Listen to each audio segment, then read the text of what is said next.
Richard Scott Crittenden was born August 31st, 1952, and everyone will tell you he was born to be a cop. I think he was meant to be a police officer. And he wanted everybody to know he was a cop. The waitresses, the bartenders, everybody, I'm a cop, he's a cop type thing.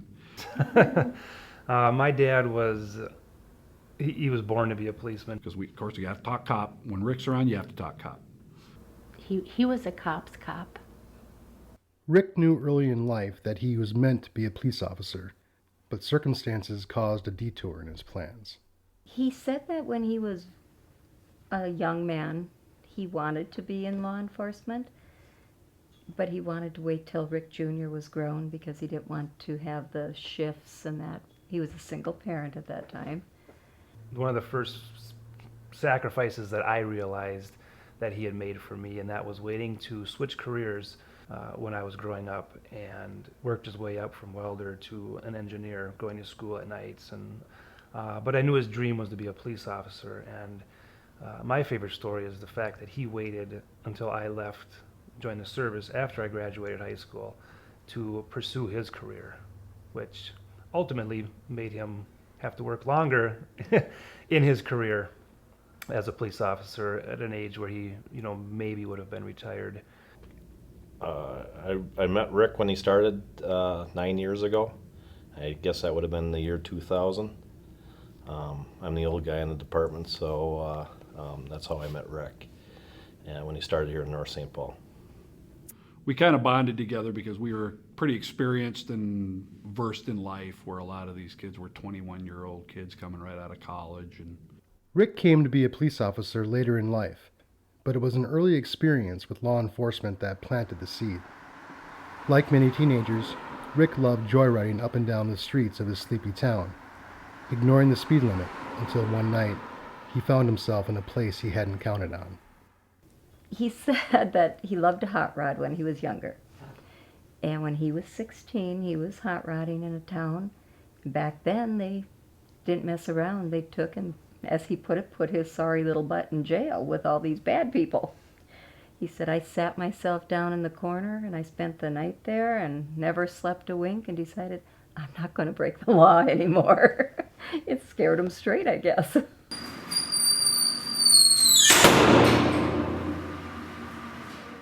From that night in jail, Rick's law enforcement career became his destiny. In 1992, after his son, Rick Jr., joined the Navy, Rick Sr. was finally able to embark on his dream career and was deputized in Wabasha County. That's when things began to fall in line for Rick Crittenden in a way that they never had before. I met Rick, and he had nobody in his life. He was alone.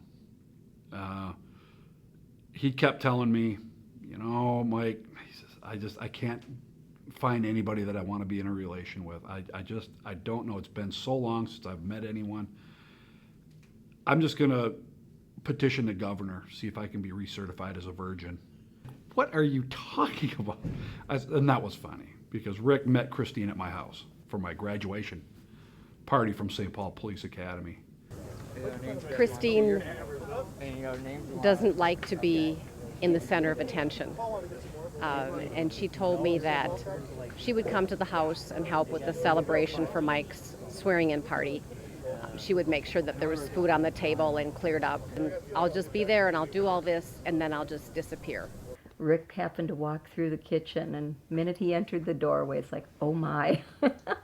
I have never had my breath taken away like that, and it was just, wow. And he's like, ooh, she's cute.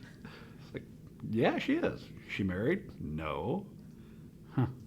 Well, she had told my wife the same thing about Rick. He's cute. Is he married? Nope. When she saw him, she instantly wanted to kiss him. And she'd never felt that way before. But his eyes, she said she'd never seen anybody with eyes like his, and she just was so drawn to him. It's been said they are the love of their lives. The way she was so happy, I thought, thank you, God. First time we talked, we knew it was the right thing. It wasn't that long, and they were announcing their engagement and getting married. And the rest is history. So Spring came early in March of 2000, just in time for a fairy tale wedding. Rick and I were married March 4th of 2000, the millennium year. And it was a beautiful day in March. Didn't even have to wear a coat. It was just gorgeous. So we got married, and Rick Jr. was the best man, and my daughter Stacy was matron of honor, and very private ceremony. When Rick and Christine found each other, everyone would tell you theirs was a love story for the movie screen. It was like Prince Charming. And everybody's Prince Charming in the beginning, I think, when they meet. He absolutely 100% loved his wife. And, I mean, Christine was everything to him. He loved Christine like no one other. I mean, you would swear they were in love from, when they were 14 years old. At first, when I moved away, it was hard because I was the only child, and she was lonely and kind of sad, and it just totally turned around when she met him. They were so happy, and just seeing how happy he made her. He always told me that whenever he got in a fight with Christine or an argument with Christine, that they never went to bed mad, and they always kissed and said, "I love you." He wanted to be home. He wanted to be with Christine. They had something, a connection that you're almost jealous of, and you recognized it right away when you saw them together, or when he was on the phone with her. You know, he changed a little bit. He would have a different tone with her than he would with anybody else, and you could tell that they really, really loved each other. He was her Prince Charming. After the wedding, Rick left Wabasha County behind and found his passion in a sleepy suburb of the Twin Cities. North St. Paul is known for its iconic snowman, waving at the passing cars on their way to Stillwater.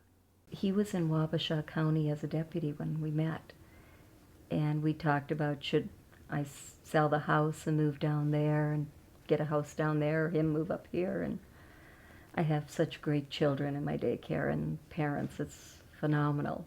So we decided to stay here, and he looked for a job up here, which at his age wasn't easy because it's his second career. So it all worked out. Sergeant Charlie Kunkel was Rick's first supervisor at the North St. Paul Police Department.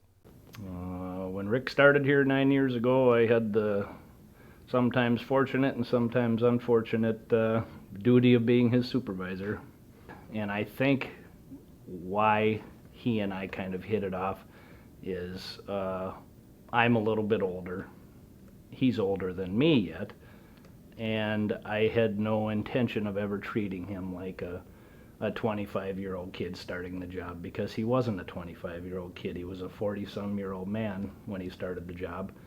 Sometimes supervising people that are older than you is kind of uncomfortable, but if you treat them like adults and treat them like the age they are, they respect that a little more. When Rick came to North St. Paul, he brought with him his quirky sense of humor, and especially his penchant for practical joking. Now, Rick was a grumpy guy sometimes. His sense of humor was odd. He was a jokester. He'd put on this god-awful cell phone case that was a rhinestone and emerald and leather, and he'd wear this big cowboy hat and this belt buckle that you could eat off of. It was huge. We could not believe that he was let out of the house like that. He was a jokester. We used to rib him quite a bit about. It went back and forth quite a bit between Rick and I and some of the other of our partners here. Rick was notoriously known for putting a lot of salt on all of his foods, and so we'd rip him quite a bit about that and back and forth. But yeah, he was quite the jokester also. He was a practical jokester, so we would always joke around. People probably have already talked about his salt love, so we would hide his salt shakers all the time here in the department because we knew Christine didn't want him to have salt, so we hid that a lot. I think that you'd find that he would be a very interesting and very colorful individual. Rick and Christine and my wife Paula and I went on a cruise together. We were out at the airport. You have to be at the airport at 6 a.m. and it was blizzard the day before. And it was after 2:30, and we were still sitting in the airport. People were starting to get on each other's nerves. And Rick looked at me as we were coming out of the restroom, and he said, these people are just so angry. He says, we got to do something. And all of a sudden, he just yelled at the top of his voice, no, I won't kiss you for $1. And we walked out of the restroom, and we're looking around, and everybody's staring at us. We're like, what? And then they all just started laughing. And after that, it was everybody just got along, and everybody slapped you on the back. Thanks, we needed that. And Rick just never liked anybody to be upset or anybody to be angry or crabby, and he had to get them laughing. And he loved to make people laugh, and he would do anything. He loved to laugh at himself, and he'd do anything to make them laugh. I'd say, Richard, behave. And he'd grin, he'd go, I'm misbehaving. Funny. You couldn't have a party without him because he could tell stories and jokes, and we'd all be laughing so hard. And if we were at a restaurant, people around us would laugh with us. He was constantly goofing off. He was a comic. He had the gift of gab. He started getting into a Gertrude and Heathcliff routine, and it just kept on rolling and rolling and rolling off his tongue. By the time he quit, he had the whole place in laughter. Even the bartenders were on the floor laughing. I thought he was a big goofball, too. He liked to make people laugh. He didn't have to try very hard to do it. It was just came natural. He always wanted me to go on a ride-along, and I said, no, we do a ride-along. They're going to think it's a hostage situation. Because back then, I want to say I had long hair. Oh, yeah. You probably had your ponytail. Yeah. We always did have a lot of the Mexican jokes, me and Rick. Watch this. Hey, Mexican! And Mike Wortman is like, are you crazy? Because he hadn't met me yet, right? So he thought Rick was a little out of line, and it was, of course, me. Right? Hey, Mexican! He said, do you know anything about construction? I said, I don't know that much, but I'm not an idiot. You know, I can learn real quickly, and you do tell me what you want me to do, I'll do it. And on the house, we had to hang joists. And the two end cap joists were double joists. They were two joists put together, and they weighed a ton. And I said, I don't know how we're going to be able to do this. And he said, we'll swing my end up, and then we'll put your end up. I said, all right. And then he said, we'll brace one side, and then we'll nail it in and make sure it's permanent. So we had everything ready to go, and we got it up.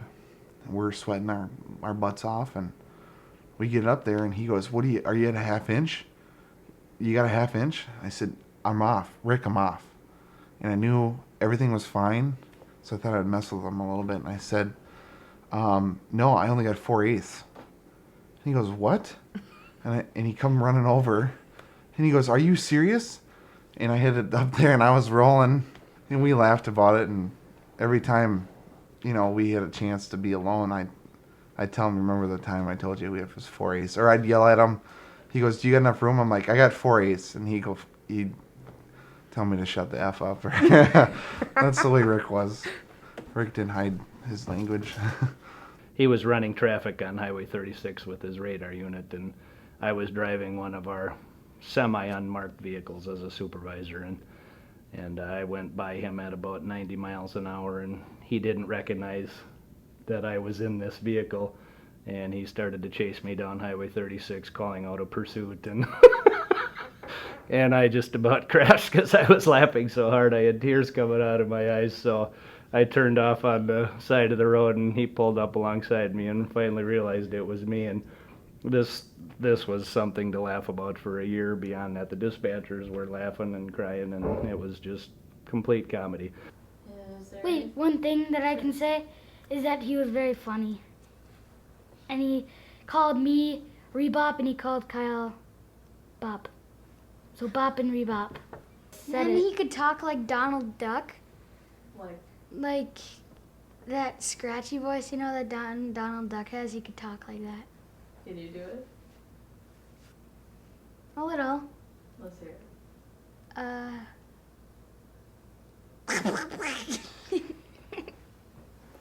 Everyone will tell you they have a favorite story about Rick, though some can't be repeated in public. I I really don't have a favorite story or one that I can repeat. Oh, I've got many stories. Most of them need to be talked behind closed doors. Well, I have a favorite story, but I don't know how appropriate it is. I do have a favorite story, but not one I could do on camera. Despite his humorous side, Rick could be a no-nonsense cop who mentored the younger officers. Rick was my primary FTO, which is a field training officer, and he took me from being a very naive paramedic, even though I worked the north side of Minneapolis, into actually being a police officer and trying to think in a whole different manner, and he was very good about that. I've never had a teacher to take the time to actually figure out how I learn. Back in 2001, I had the luxury of being interviewed by Rick and being hired as a reserve. And then over the years, I got promoted to full-time officer where Rick was my FTO, my first FTO. When Rick meant business, Rick meant business. He was into his work, and he'd always tell you he was a student of work, and there was always something to learn. And as many times as he'd say it, he'd tell you, you're never a good officer until you never become a complete officer until after you've hit your 5-year mark.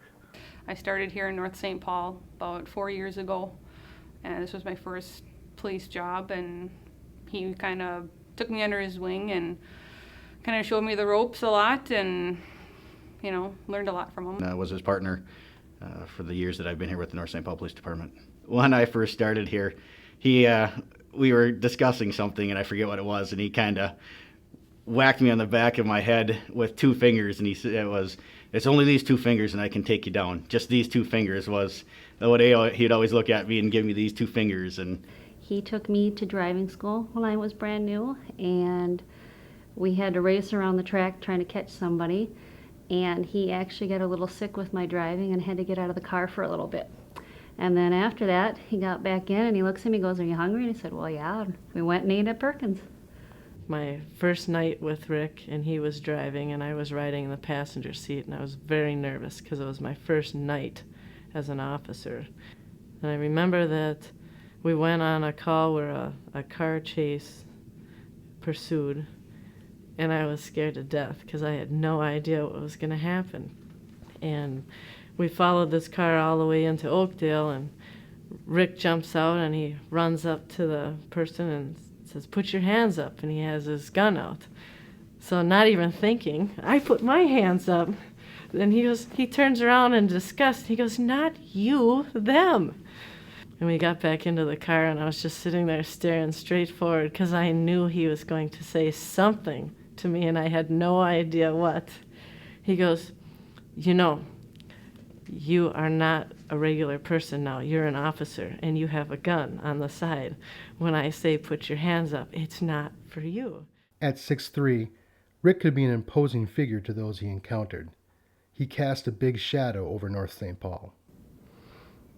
Rick was kind of a gentle giant that people didn't know. He had a soft side.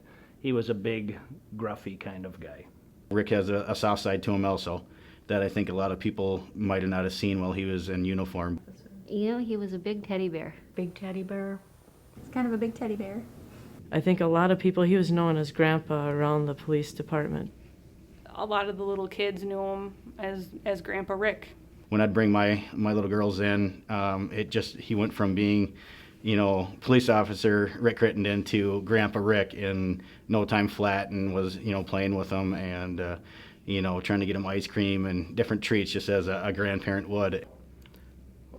Well, he's puts things in perspective a lot of times, especially if you're dealing with children. His strong suit was children. He would go over and above to deal with a child in a different way than maybe I would. Yeah, he had kind of the grandpa kind of way of dealing with kids, whereas myself and a lot of the other people that I work with are more parenting, kind of looking at the child, and he can kind of get through that and come back to his, kind of nurturing side. Most importantly, Rick's never-ending message to his fellow officers has always been, Make sure you go home every night. He was very, very big on teaching people officer safety. No matter what happens, you can always put it down on paper, but you need to go home every night. And that was Rick's biggest thing, that he always made sure everybody went home at night. You know, he taught me that you watch people's hands. He taught me that people's hands are what kill you. So when people's hands move, you should be watching their hands and making sure that you know where they are at all times. So every single day he would pull my gun out of my holster. Every single day. And he'd come up behind me, he'd grab my gun, he'd come on the side of me, he'd grab my gun.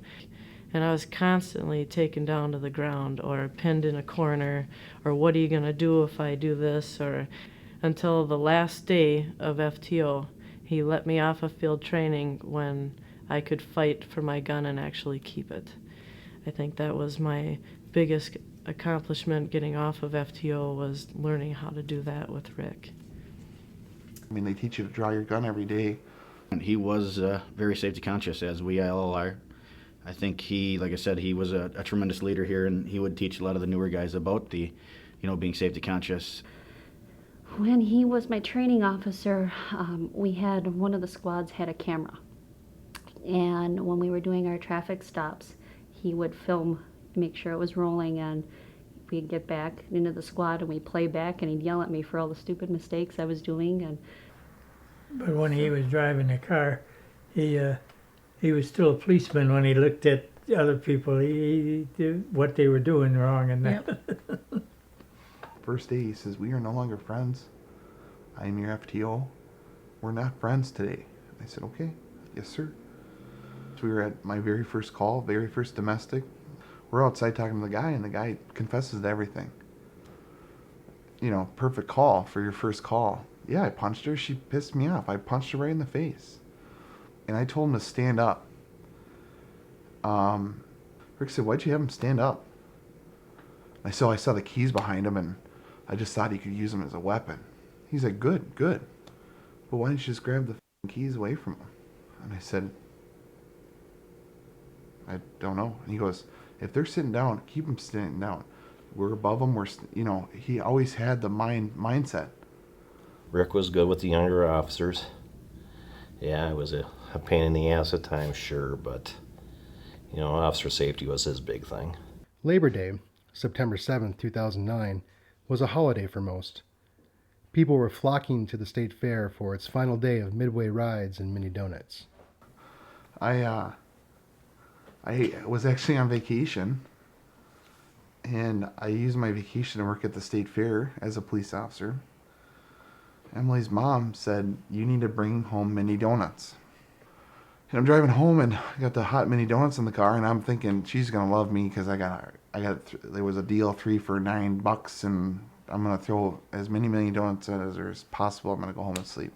Others had mowed the lawn at the cabin, savoring one final day of summer serenity. I was actually in my truck on my way home from the lake. Rick's neighbor Bob was driving to his yearly fishing trip up north. Bob was in Hinckley on his way to Canada. For those in law enforcement, the doors never close, and Labor Day is another work day. In one corner of North St. Paul on this sunny summer morning, a dark fog was descending. Someone was preparing to cross the thin blue line.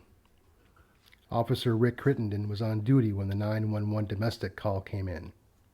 Domestic violence is one of the most dangerous calls that you can go on. Domestics in a police nature are generally, they could be devastating or they can go very well. People are usually more emotional. They're more aggressive on their emotions. They don't think clearly.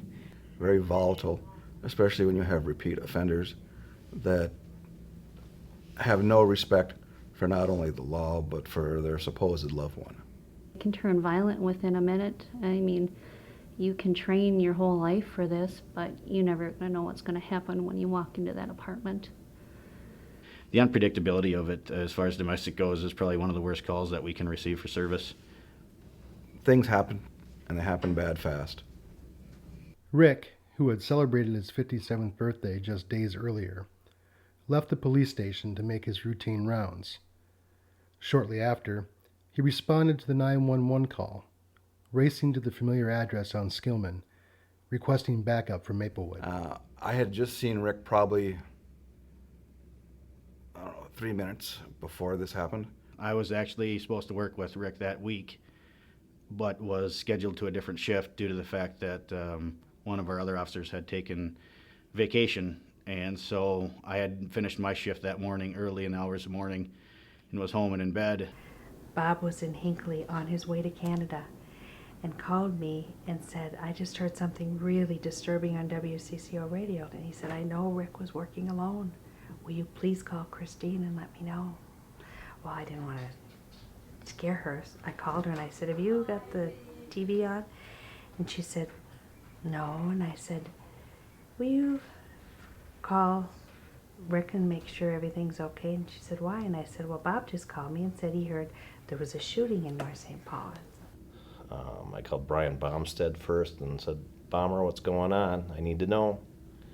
And he wasn't working, so he didn't know. And then I figured I'd call Steve Ronnie up. And I said, Ronnie, what's going on? Heard shots fired, officer down. Ran out of the locker room, ran downstairs, jumped in my car. Emily's mom calls me, because she's a dispatcher at Woodbury. An officer's been shot in North St. Paul. And I said, Timmy just called me and said there were shots fired. He didn't say anything about an officer shot. So that obviously had me worried. And she said, she mispronounced the name, but she said 2253 like Scatton Road or Scatton Avenue. And I said 2253 Skillman. And at the time I was on 36 right by White Bear. So I got off and I said, all right, I'm going there right now. I'll call you right back. I was actually working the state fair, and a North St. Paul officer drove up and told me that Rick was shot, but nobody knew how he was. So I just went to North St. Paul, and they sent me to the scene. And I knew where he was located because just a day or two before this incident, myself and Sergeant Nickatuk attempted to arrest this guy, but he had beat feet prior to us getting there. When we got to the scene, we walked on, we ran down the stairs, and Officer Lonbacky, he said downstairs. Opened the door, and the hallway, the entryway, kind of the common area where the apartments were, was full of smoke from the gunpowder. So a lot of things were happening, very chaotic. Smells, I remember a lot of smells, like the gunpowder.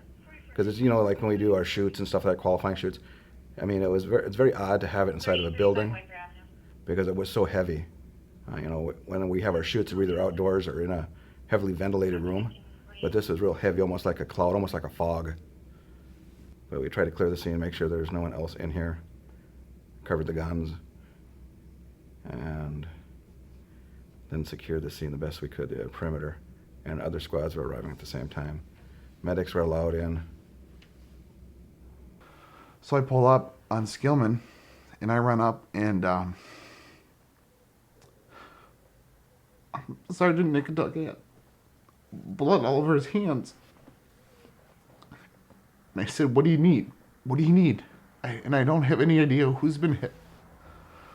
And I look over, and Officer Ronnie is by the front door, and he's white as a ghost. Dustin's hands are covered in blood.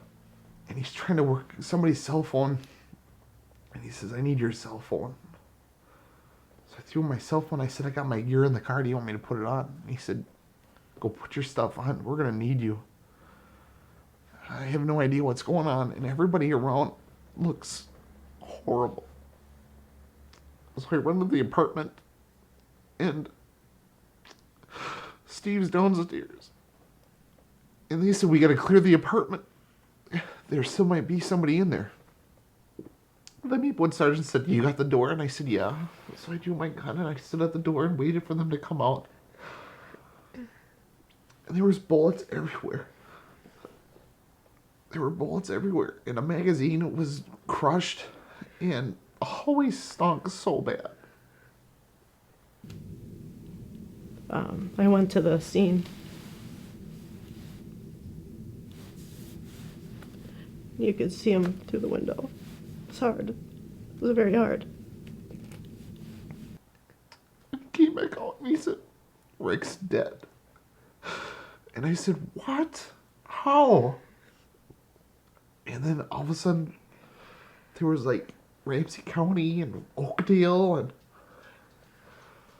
everybody was down in this hallway, this really small hallway. And they said, we need this done, this done, this done.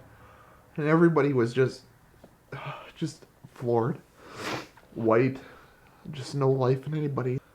So I stood there, I collapsed, I was crying, and all the guys came over and said they were sorry, and I went outside and kind of cut your game face back on, and you could see the window was broken. And you couldn't see nothing, but I knew it was laying right there. It was horrible. It was the worst thing I've ever seen. You see a lot of shit, but that was bad. It was bad.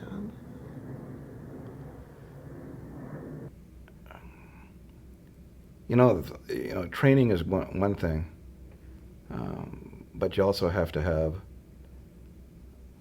an internal kind of mechanism to be able to work through something that you see as horrific, especially to a friend. And that's something that it's hard to do. Rick was larger than life, but in the end, he was no match against a crazed man and a broken system. I don't know if I believed it right away. Kind of went in the cop mode. I think it was all pretty much in disbelief. Well, then it wasn't. It was a short time later that I saw all the police cars pull up. No. I heard on the news. Then I called Rick's cell phone and didn't get an answer, which wasn't unusual if something's going on. And as I opened the door to step out, I had turned the TV on, and they said he was dead. And then I saw the two dark squads pull up. Rick Crittenden, who epitomized officer safety, was gunned down in 30 seconds of chaos. It doesn't happen to Rick. I would expect it to happen to anybody else, or even when I first started. I expected it to happen to a newer officer, but never Rick. So when this happened, I thought, no way. I mean, he was the safest with the guns. I didn't think it was real. Just everything about him was so safety conscious. It sucks. So one of the first things I thought of when it happened was not why him, but how could it have been him? It simply did not make sense that he could be killed with his own gun. That is, until the BCA report showed how Rick was ambushed in a fierce battle with a man hell-bent on taking an officer down. On Monday, September 7th, 2009, a woman had called the police on a domestic dispute, fearing that her estranged husband was in her apartment in violation of an order of protection. The police had dealt with the suspect several times in the past and were familiar with him. I guess Mrs. Dockery asked Rick to go and check the apartment next door that was vacant because sometimes her husband would be in there. So him and Julie went into that apartment. Of course, they're yelling his name, come on out. And then they come out, and Julie was going to look at another apartment when either Mrs. Dockery or her daughter unlocked the door of her apartment and started going in. And that caught everybody off guard. And he saw Devin Dockery coming around the corner with a flaming towel. He pushed the original complainant out of the way to save her and was struck in the face with an accelerant-soaked t-shirt. And then, of course, Julie had already started coming in, and Dockery attacked her, and he threw her into a picture window and was choking her and trying to get her gun out. And Rick found his way over to the noise because his eyes were burnt, his hair was burnt. And she said he was kind of feeling his way, his eyes, he couldn't see. His eyes were gray, and he'd had the most beautiful eyes of blue. And he grabbed him off of Julie. During the struggle, the suspect grabbed Officer Crittenden's sidearm from his holster and fired one shot at point-blank range, striking him in the head, killing him instantly. And Julie said that she saw Rick's face, and he never knew it. And it was just a matter of a second, and he was gone. Another round was fired. The officer was struck in her spare magazine, causing pieces of the magazine and the loads in the magazine to enter her strong-arm side body. Now injured, our recipient returned fire 5 times, killing the suspect who had just become a cop murderer. Julie Olson is truly a hero in every sense of the word, as is my husband. I believe he gave his life to save others. And that saying, they're not heroes by how they died, they're heroes by how they lived their life. And it could very easily have been 2 officers and 2 civilians dead, just because of things were out of control at that point. In a matter of less than 30 seconds, our recipient witnessed the murder of a fellow police officer, was wounded, and returned fire, subduing the suspect. People have asked if he knew the outcome, would he still do it? And I think he would. It's just the way he is. Your life gets changed in the blink of an eye. Rick had not the best younger life, and for him to die in such a violent way, it's real difficult to deal with that. He was a man that deserved so much more. The world truly lost a very good person. Law enforcement lost a wonderful officer that he dealt with people the way he wanted to be dealt with, and he treated them with respect. And there were a lot of people that would thank him for the way he treated them, which I think says a lot. In the days following Rick's murder, a sense of disbelief hung over North St. Paul. Rick's presence cast such a wide net around the precinct, it was hard for anyone to navigate in the wake of his absence. I didn't think it was real. I'd only been back to work 2 weeks. I had just gotten back from maternity, and I had to go help. So that was really hard for me. There was an empty feeling there. There was a hole there that I could never fill again. There were tough days. It's still tough. I'm not a very emotional guy. Keep a lot of things inside. Maybe it's good, maybe it's bad, I don't know. It's hard. I think that was the toughest thing I ever had to do. Because it was like burying my father. It was hard. And every person grieves in a different way. I don't show a lot of my emotions. Rick was a very close friend of mine, and I took this very hard. There were many, many times after that happened that I was sitting at my desk, and I just started to cry. I can't believe I wasn't there to help him. And I felt like that I should have been there.